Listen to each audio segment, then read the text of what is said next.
আল্লাহ নবী ঘুমের থেকে জেগে হযরত আলীকে ডেকে বলেন, আলী, আল্লাহ অর্ডার করেছেন আমি মদিনায় চললাম, আমার বিছানার পরে আমার চাদর গায়ে দিয়ে শুয়ে থাকো।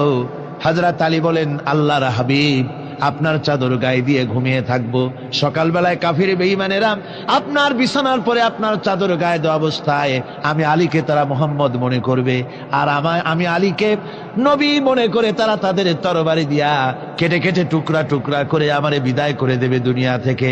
এতটুকুনো পরোয়া করি না, বরং আমার দিলের মধ্যে এটাই তৃপ্তি থাকবে যে আমি আলীর জীবনের বিনিময় আল্লাহর হাবিব দুনিয়ায় বেঁচে আছেন।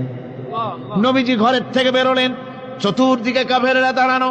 আল্লাহ নবী হাতে এক মুষ্টি বালু হাতে নিয়ে শাহ হাতেল বজু পড়ে 3 বার দম করে বালুগুলো ছেড়ে দিলেন। বালিগুলি ঘরের চতুর্দিকে কাফেরদের চোখে চলে গেল। পরবর্তী সময় রব্বুল আলামিন ডেকে বলেন, নবীরে, বালি যখন নিক্ষেপ আপনি করেছিলেন ধুলাগুলি, আপনি তো শুধু নিক্ষেপ করেছিলেন, কিন্তু চতুর্দিকে কাফেরদের চোখে গেল কেমনে? একদিকে মেরেছিলেন, সেই দিকেই তো যাওয়ার কথা ছিল, চতুর্দিকের কাফেরের চোখে চোখে সেগুলো পৌঁছে গেল কেমনে? ওয়ামা রামাইতা ইদ রামাইতা ওয়ালাকিন্নাল্লাহ রামা। আপনি নিক্ষেপ করেন নাই, যখন আপনি নিক্ষেপ করেছিলেন আপনি তো শুধু বালুকণা ছেড়েছেন, আর ওই বালুকণাগুলি ঘরের চতুর্দিকে সব কাফেরদের চোখে পৌঁছবার দায়িত্ব আমার কুদরত গ্রহণ করেছিল। আমার ভাইয়েরা, নবীজি বিপদে, এতগুলি শত্রু তরবারি নিয়ে তিনি বিপদে ধৈর্যহারা হন নাই। আস্তে করে ঘরের থেকে বেরিয়ে হযরত আবু বকরের বাড়িতে গিয়ে হাজির। দরজায় গিয়ে আওয়াজ দিলেন, আবু বকর। অমনি দরজা খুলে গেল। লাব্বাইক ওয়া সাদাইক। হুজুর বলেন, আবু বকর রে, একটা ডাকে কেমনে সাড়া দিলে? তুমি কি ঘুমাইছিলে না? হযরত আবু বকর বলেন, হুজুর, আপনি বলেছেন আমাকে নিয়ে হিজরত করবেন, আমি মনে মনে চিন্তা করেছি, না জানি কত রাত্রে নবীজি আসেন, উঠতে যদি আমার দেরি হয়ে যায়, নবীজি যদি দরজার কাছে দাঁড়ায় দাঁড়ায় আমারে ডাকাডাকি করে, আর আমি যদি ঘুমায় থাকি, তাহলে আল্লাহর নবীর সঙ্গে বেয়াদবি হয়ে যাবে। এই মনে করে বিছানায় না ঘুমাইয়া আপনার গলার আওয়াজ শোনার জন্য এই দরজার সঙ্গে পিঠ লাগাইয়া লাগাইয়া দাঁড়াইয়া ঘুমাচ্ছিলাম। আল্লাহর নবী হযরত আবু বকরকে সঙ্গে করে নিয়ে চললেন মদিনার দিকে। উল্টা পথে রওনা করলেন। বারবার কাবা শরীফের দিকে তাকাতে লাগলেন। বুখারী শরীফে এসেছে, নবীজি বারবার কাবার দিকে তাকিয়ে বলতেছেন, রে কাবা, বড় আশা ছিল তোর কাছে থাকবো, তোর খেদমত করব, কিন্তু তোর নিষ্ঠুর সন্তানেরা তোর কাছে আমারে থাকতে দিল না রে। আল্লাহ নবী মিসফালা দিয়ে জাবালে কেদোয়ার উপর দিয়ে চলে গেলেন জাবালে সুরে। গুহার কাছে যখন গিয়েছেন, ফজর রক্ত হয়ে গেল। হযরত আবু বকর রাদিয়াল্লাহু তাআলা আনহু বলছেন, হুজুর, আর উপায় নাই, দিন হয়ে গেল, এখন বুঝি ধরা পড়ে যাব, ওই গুহার মধ্যে গিয়ে আশ্রয় নেই। তবে আপনি দাঁড়ান, গুহার ভিতরেই পাহাড়িয়া গুহা, বিচ্ছু থাকতে পারে, সাপ থাকতে পারে, আমি আগে ঢুকি, যদি কোনো হিংস্র প্রাণী থাকে আমার উপর দিয়ে আঘাত হয়ে যাক, আল্লাহর নবী হেফাজতে থাকুক। হযরত আবু বকর রাদিয়াল্লাহু তাআলা আনহু গুহার ভিতরে নামলেন। নেমে গুহা সাফ করে হুজুরকে ডাকলেন। হুজুর তাশরীফ ফরমালেন গুহার মধ্যে।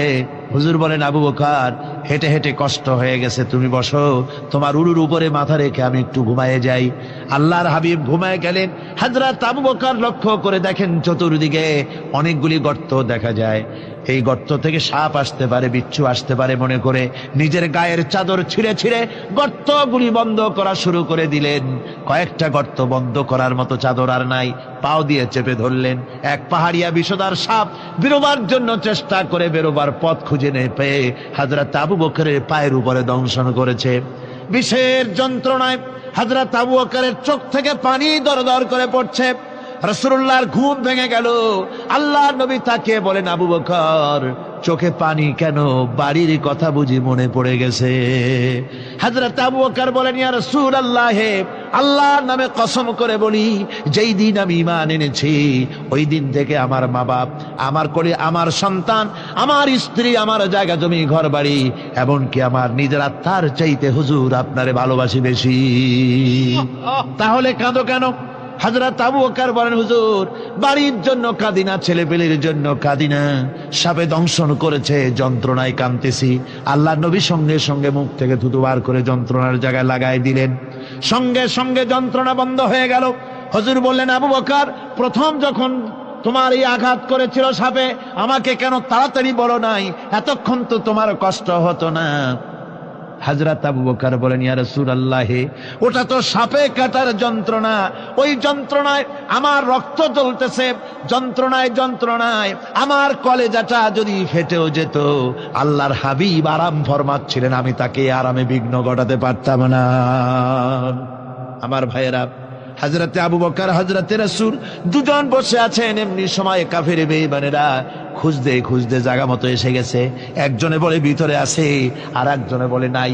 পায়ের যদি থাকবে তাহলে মাকড়সায় জাল বুনালো কি করে, পাখি ডিম পেড়ে বসে আছে কি করে, তাদের সন্দেহ হতে লাগলো। এর মধ্যে নাই, একজন বলে আছে আর একজন বলে নাই। হযরত আবু বকর ভয়ের চোটে কেঁদে ফেলেছেন, হুজুর আর উপায় নাই।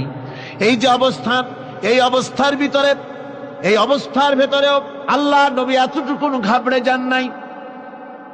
শত্রুরা তরবারি নিয়ে এসেছে, সুযোগ পেলেই একটু তাকালেই দেখতে পাবে, তুলে মেরে ফেলে দেবে। আল্লাহর হাবিব মোটেই ধৈর্য হারালেন না, এতটুকুন হতাশ হলেন না। আল্লাহ পাকের হাবিব তার সাথীকে কি বললেন? তখন কোরআনে কারীম সূরা তাওবার মধ্যে আল্লাহ তা উদ্ধৃত করেছেন মুমিনদের জন্য, ইযহুমা ফিল গার إذ يقول لصاحبه لا تحزن إن الله معنا। ও আমার সাথী, ও বন্ধু, ভয় করো না, চিন্তা করো না, আমরা মাইনরিটি নই, আমরাই মেজরিটি।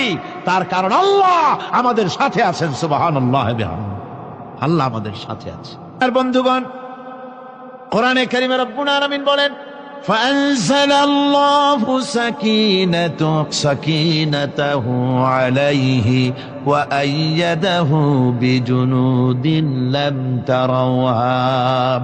আল্লাহ পাক তার মনের মধ্যে গভীর প্রশান্তি এবং স্বস্তি দান করলেন, আর এমন সৈন্য দিয়ে সাহায্য করলেন যে সৈন্যদেরকে তোমরা দেখতে পাও না।